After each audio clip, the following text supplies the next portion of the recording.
Diplomatie Burkina Faso vs France, la brouille des visas diplomatiques. Nous nous interrogeons encore ce matin.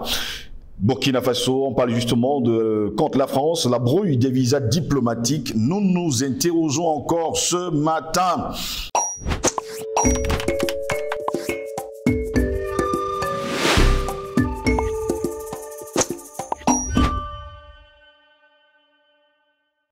Mesdames, Messieurs, bonjour, très heureux de vous retrouver sur Panafricaniste TV, la chaîne de télévision des panafricanistes qui vous apporte le meilleur de l'information sur un plateau d'or. Bienvenue à toutes et à tous à cette autre édition de Parole panafricaniste.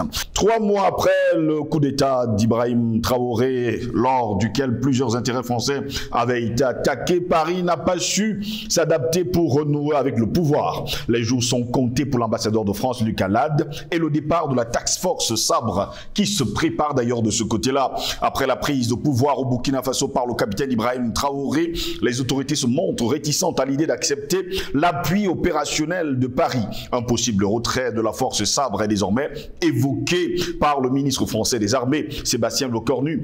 Il est même déjà question d'une brouille pour des visas diplomatiques, puisque Ouagadougou ne veut plus de la France sur son sol. Il se susurre que Paris ne délivrera plus de visas diplomatiques aux autorités de Ouagadougou. Voilà pourquoi nous nous interrogeons ce matin. Diplomatie Burkina Faso vs France, la brouille des visas diplomatiques, c'est notre grande interrogation du jour. Pour répondre à nos questions, nous sommes avec Jonathan Batengene. Il est enseignant à l'université de Douala, il est sociologue, il est notre invité ce matin. Jonathan Batengene, bonjour, bienvenue à vous. Bonjour mon frère Ngos, bonjour aux milliards de téléspectateurs.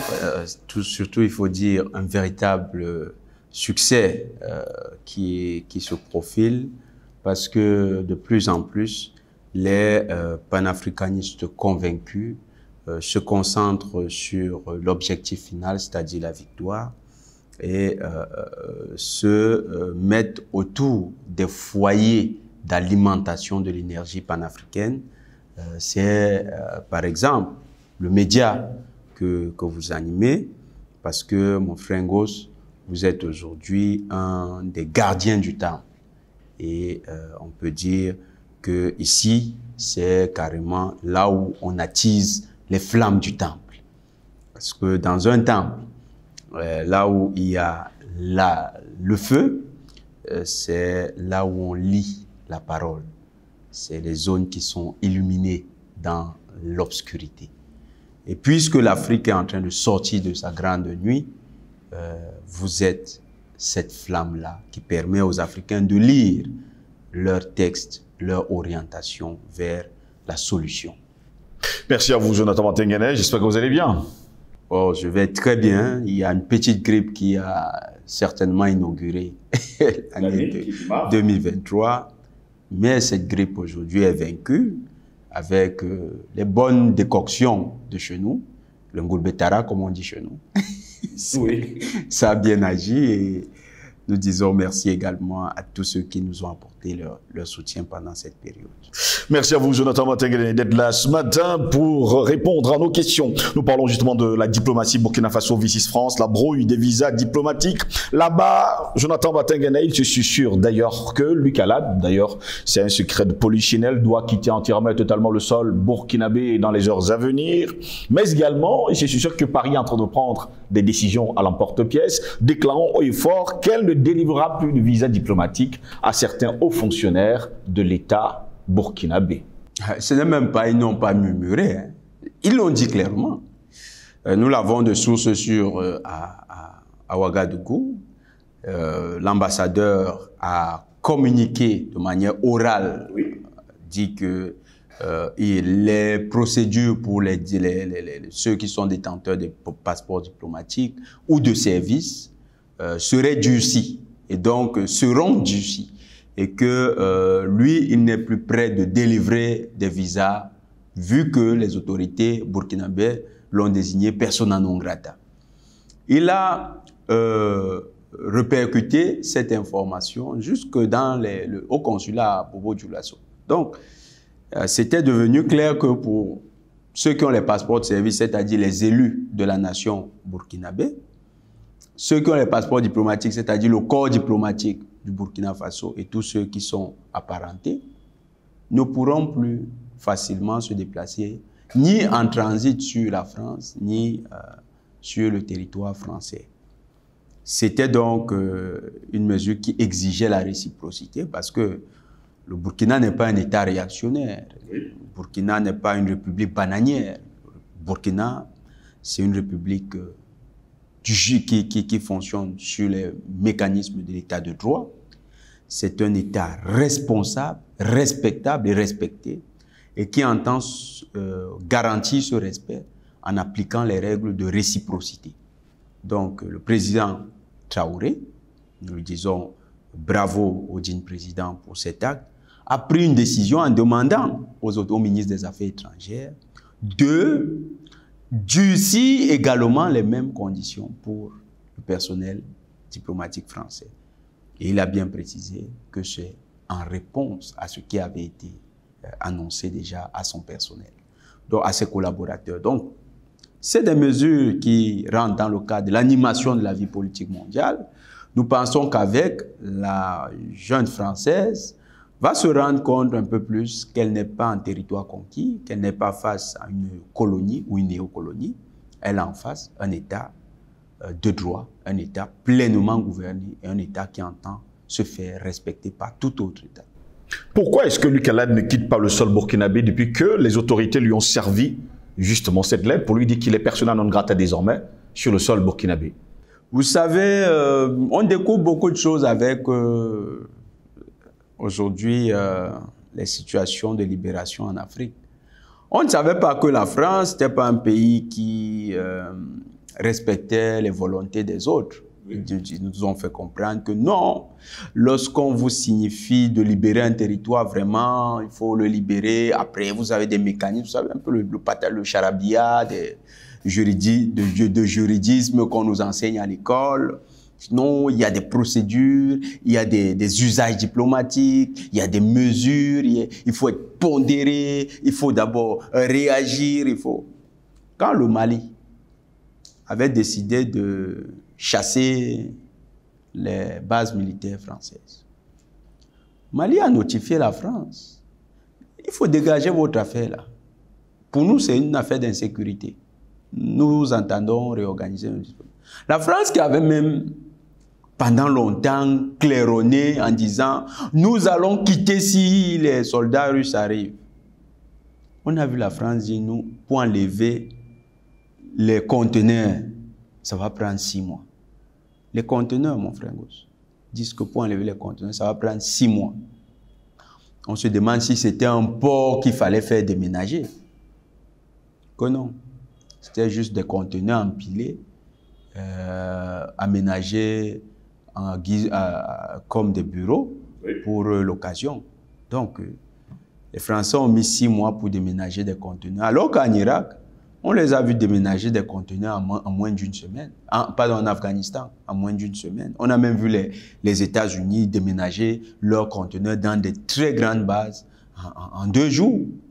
Ils ont même laissé quelques ordinateurs pour que les nouveaux occupants aient quand même du matériel. Donc, la France a pris 6 mois pour déménager les conteneurs. C'était quoi? C'était simplement une volonté de ne pas partir. Au niveau du Burkina Faso, c'est le même scénario qui nous sert. On dit à un ambassadeur, vraiment, tu n'es plus la bienvenue ici. Oui. Rentre chez toi. Il s'assoit là. Il dit qu'il ne part pas. Ça nous rappelle un peu le sketch camerounais, là, avec la Big Mamie, oui, qui est dans le taxi et qui on demande de sortir. Elle dit, Nakatepiya, go move me. Donc, Luc Alade nous sert un peu du Big Mamie. Luc Alade ne veut pas partir, finalement. Il ne veut pas partir. Mais il reste et puis il fait encore les muscles, il gonfle encore les muscles. C'est ça qui est... Pourtant, le Burkina Faso avait demandé un autre interlocuteur en dehors de Luc Alade. La France, la jeune Française ne respecte aucune règle de droit. La Convention de Vienne, qui encadre les relations entre les États, s'il faut rentrer dans leur juridisme. La Convention de Vienne, parce que quand nous expliquons de manière triviale, il y en a qui pensent que non, c'est des explications, sont tirées par les cheveux, ces gens ne maîtrisent pas. Non, on connaît bien tous les textes qui encadrent cela. Il y a la Convention de Vienne, il y a des accords bilatéraux entre les 2 États. Dans ces accords, la Convention de Vienne institutionnalise le principe de réciprocité. Oui. La Convention de Vienne garantit également la souveraineté de l'État accréditaire dans la mesure où cet État peut décider de refuser une accréditation ou bien même de refuser de continuer à fonctionner avec un personnel diplomatique accrédité sur son territoire. C'est un principe de la Convention de Vienne. À partir du moment où le Burkina Faso a donc fait valoir son droit à expulser, à refuser que ce diplomate continue de séjourner à Ouagadougou, normalement, les autorités françaises, en réponse, auraient dû permettre au Burkina de rester en bonne intelligence avec elle en retirant ce personnel, ce qui n'est pas fait. Ça veut dire que pour la France, ce personnel qui pose problème à Ouagadougou, ça l'arrange d'avoir des problèmes avec Ouagadougou. Donc la France est dans une posture conflictuelle. Elle est même dans la logique de crise. Et pourquoi? Simplement parce que dans cette crise, elle veut tirer le maximum de communication pour dénigrer le Burkina Faso. C'est tout ce que la France recherche. Faire de cette situation un incident diplomatique, l'exploiter sur le plan de l'information et donner l'impression que le Burkina Faso, ça ne pèse pas grand-chose. Alors que non, c'est la France qui est en infraction. La France devrait retirer. Je crois que les autorités françaises connaissent bien les accords de Vienne, la Convention de Vienne, 1968. Ils n'ont qu'à se référer à cela et agir en conséquence. Donc, la France nous sert du Big Mami. Comme on disait, c'est un humoriste camerounais qui l'a fait. Mais le Burkina ne va pas jouer à ce jeu. Le durcissement de ton du président, digne président Ibrahim Traoré, est le début d'une situation, ou bien le début d'une procédure qui va à terme aboutir à l'expulsion pure et simple de M. Alad. Il n'y a pas que l'expulsion de Luc Alad, il y a également la task force Takuba qui est priée de quitter le sol, on va le dire ainsi, burkinabé, mais qui jusqu'à preuve de contraire ne bouge pas. Oh, ils ont fait 6 mois là-bas au Mali pour débarrasser les lieux. Il a fallu même leur faire comprendre que désormais leur sécurité n'est plus garantie. Donc comme quoi les populations pouvaient... voilà. Ils ont compris qu'à ce niveau-là, c'est compliqué. À Camboinsin, ça peut être le même scénario. Et nous avons toujours dit que ce n'est pas les autorités burkinabées qui doivent chasser cette base militaire. Les bases militaires ont ce site particulier, c'est que c'est des postes avancés de l'impérialisme. Et un pays impérialiste ne quitte pas un territoire sur la bonne foi. Nous ne devons pas prêcher cette vision. Un pays impérialiste fuit le territoire. Comment les Américains ont quitté l'Afghanistan? Comment aujourd'hui ils se sont retirés de certaines villes d'Irak? Ce n'est pas avec les drapeaux états-uniens dans les mains des populations en disant « Vive les États-Unis, vive les États-Unis ». Non, c'est pas ça. Ce n'est pas non plus au terme de discussion entre le gouvernement irakien. C'est que dans les villes là, les forces militaires états-uniennes ont subi une attrition, un harcèlement tel que ils se sont dit, vaut mieux quitter cet endroit. Nous sommes persona non grata. On le leur a montré. Donc, c'est le peuple du Burkina Faso. Et nous comptons sur les patriotes burkinabés. Le peuple du Burkina Faso qui doit se lever comme un seul et qui doit demander le départ des forces militaires françaises de Camboinsin. Ce peuple doit porter sa voix très haut et très fort avec des actes puissants qui vont montrer à la France que cette base militaire n'est plus la bienvenue au Burkina et qu'elle est priée de dégager dans les plus brefs délais. Avec cette demande populaire, le gouvernement pourra simplement notifier. Parce qu'aucun gouvernement ne veut d'une affaire qui crée des désordres dans ses rues. Aucun gouvernement. Si aujourd'hui, M. Ngoz, la France vous prend en exil et que tout le peuple français manifeste tous les jours, à un moment, la France va vous dire, mais monsieur, on ne peut plus vous garder en France. Il faut que vous alliez même en Angleterre ou bien en Allemagne ou bien vous allez... C'est comme ça que ça se passe partout. Donc, à un moment, le gouvernement du Burkina sera conséquent et dira simplement, voilà nos populations qui nous harcèlent tous les jours. Vraiment, on n'a même pas assez d'effectifs pour la sécurité des manifestants. Donc, le mieux, portez vos affaires, portez vos hélicoptères, allez les déposer ailleurs. Ce sera aussi simple que ça. Donc, le durcissement de ton du président Ibrahim Traoré, c'est déjà une bonne chose. Maintenant, il faut que la société civile, la société politique burkinabé se lève et demande le départ de la base militaire de Camp-Bouessin. Est-ce de cela qu'est née justement cette brouille diplomatique entre les deux États? Oui, tout part de là. Vous savez, quand vous lisez les médias français, alors vous comprenez leur vrai problème. Hein. Les médias français sont un peu le ventre de la France. Non, la bouche de la France. Alors, écoutez un peu ce que dit Libération, Le Point, l'Humanité. Oui. Le Burkina, c'est les titres. Hein. Le Burkina signe un accord avec Wagner. De l'autre côté, Wagner se rémunère en prenant un gisement, c'est quoi? Un gisement d'or. D'or. Écoutez, hein, voilà ce que la bouche de la France dit. Ils disent qu'en fait, s'il y a une chose qui préoccupe les Burkinabés et les Russes et les Burkinabés, c'est l'or. Vous comprenez? Qu'est-ce qui les préoccupait, eux? Puisqu'ils insistent, persistent, et s'ils n'avaient la dernière énergie, ils ne veulent pas partir.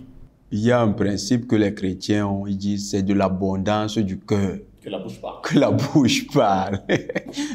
Donc, dans leur cœur, c'est l'or du Burkina. C'est l'or du Burkina. Tout ce qu'ils voient, c'est l'or. Ils voient le Burkina, c'est l'or, les matières premières. C'est ça qu'ils pètent.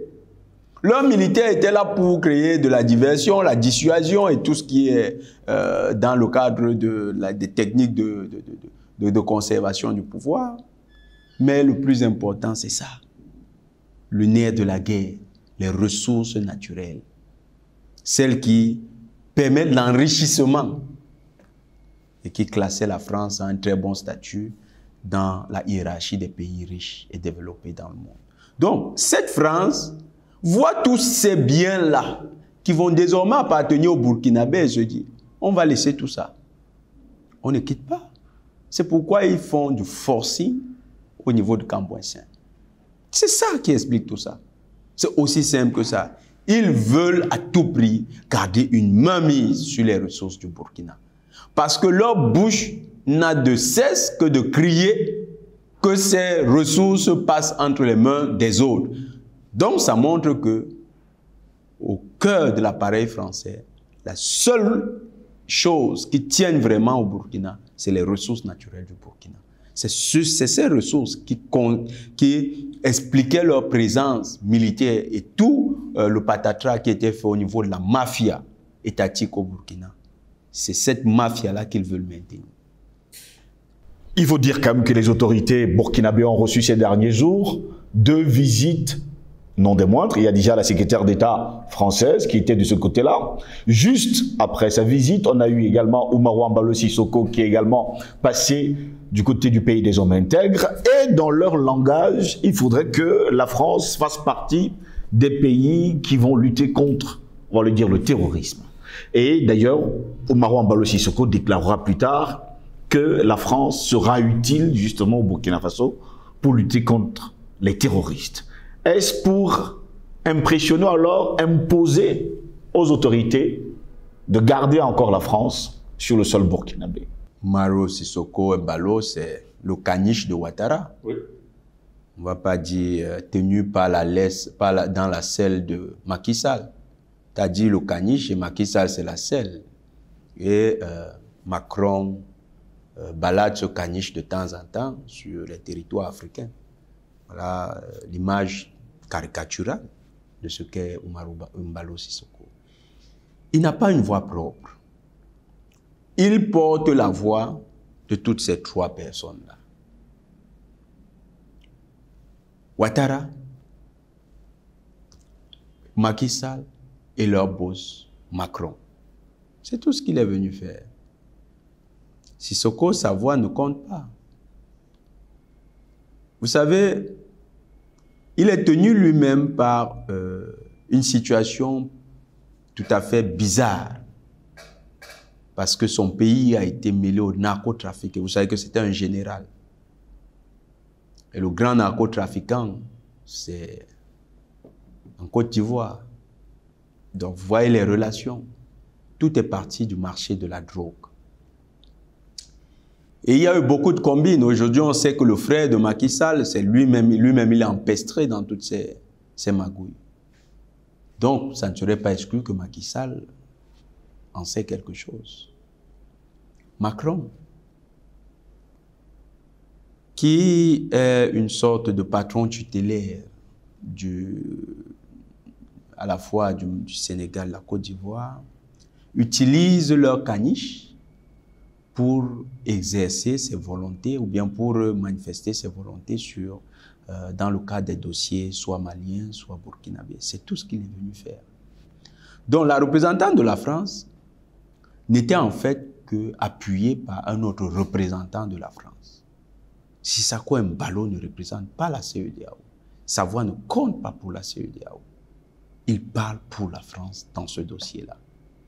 Donc oui, le Burkina a reçu deux personnalités, et ces deux personnalités de la France. Et ces deux personnalités ne sont pas plus pertinentes que Luc Alade. Si Luc Alade, le grand parrain des mercenaires qui sont là à Cambouin-Saint, prêts à intervenir, s'il a été prié de dégager, pensez que le président Traoré va s'exécuter devant deux petits commissionnaires? Je ne pense pas. Donc, ces commissionnaires sont dans une mission qui a déjà échoué.